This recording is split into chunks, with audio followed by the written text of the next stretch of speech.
Hi, Matt McAleer, President, Director of Private Wealth, Cumberland Advisors, with the Moose, John Mousseau, our CEO, Director of Fixed Income. Before we jump into the numbers and the analytics, John, how about the fact that in restaurants and airports, people are now shouting out Moose at you? It means that these videos are working, and we appreciate everybody watching. And we do get those calls every once in a while when we're out and about, and it's appreciated. And people will come up and talk, and it's a great way to get the firm a little more recognized. Yep, great way to start a conversation. Sure is. Q1 in the books, solid Q1. Different than 2023 though, right? We saw breadth amongst multiple sectors. Last year, if you weren't locked into technology and pure growth, you really struggled. Right. And again, difficult to have a portfolio strategy where you're 100% of anything. Sure. So it's been very nice to see energy get a bid where we're overweight. It's been nice to see the industrials. Been talking about industrials, it seems like, for 6 months. We've really traded that well. In terms of what we're looking to do, basic materials, industrials, energy, on any pullback, we'll probably be looking to add there. Reason being, they were so under-owned that it's going to take some time for portfolios to build back those securities. And these sectors are really the foot soldiers of equity investment going back years. They are. So we'll stay diversified there. The reason I mentioned pullback before we shoot over to John, the Conference Board is a nonprofit surveying and analytics company that we look at some of their numbers from time to time. In their consumer data this week, they did show that a excessive amount of respondents were positive on the equity market going forward. Now, that in and of itself is fine, but what we do know is we have to at least be aware of emotions. Correct. And when we hit excessive peaks, and the data that I have up on the screen there, anything beyond 15 is starting to get excessive, we want to at least realize there are an awful lot of people on our side of the boat, right? When it gets crowded, you start looking around. So we have a little bit of cash. We'll look to move that into some areas on pullbacks. The flip side of that is look at last fall. If we look down below the green line, green means go. Red means at least be cautious. Look at when the excessive pessimism was planted.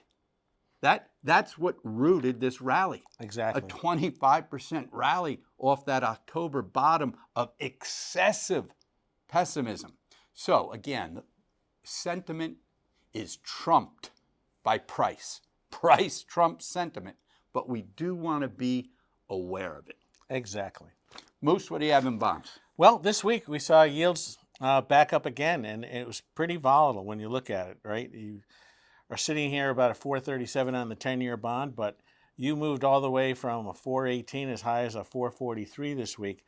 And that caused some of the consternation that we saw in the equity markets. It isn't the level that you are at in bonds. It's how swift you got there over a few days. Right. And what drove that? Just some of the economic numbers that were out there. Some of the manufacturing indices were a little stronger, and they've been weaker for the most part this year. You saw things like the jobs number today, very strong, 303,000 versus an expectation of 214. You add all these up, and what has it done? It has changed the sentiment in the bond market. Not that the Fed will not cut. They're still talking about cutting. They're still talking about 3 rate cuts down the road.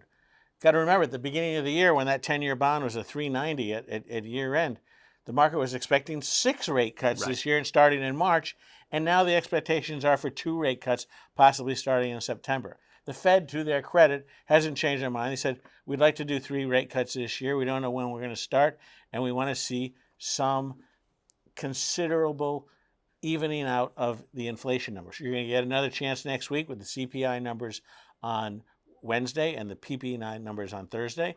On the muni side this week, The back off wasn't nearly as much as you saw on treasuries, half of that. And it created a little bit of opportunity in some of the deals. We saw a lot of deals priced, premium bonds at 4.25, some at 4 3/8, well oversubscribed. Yeah. And I think the biggest difference is that from last fall, when the market was very scared, to now, people look at the 10-year bond and said, you know what, we've been here before. And so we're not as scared. And by the way, the inflation numbers, where they haven't gone down to where the Fed is like, it's not like they're ripping ahead either. Right, right. Certain indicators are moderating, a few a little higher than maybe perceived. Somewhere in that 10-year treasury of a 380 to 430, 440, 450, I can live. Sure. In terms of commodity and equity growth. As you said, it's not the rate as much as it is the path. Exactly. And last year, that rip higher to 5+ on the 10-year from sub 2 at the beginning of the year, if I recall, it didn't give people the chance to reevaluate their portfolios. They're playing defense on their portfolios.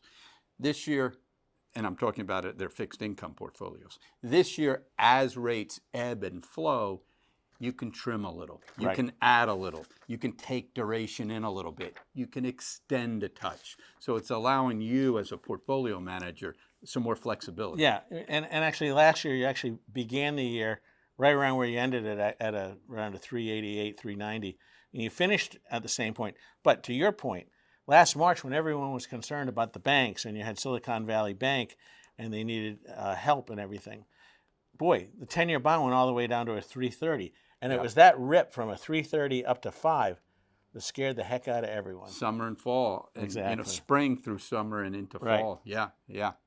Very good. So we'll stay flexible. We'll keep looking for reasonable entries. We'll get Q2, a report on Q2 for you next Friday. Enjoy the weekend. We hope everybody gets good weather.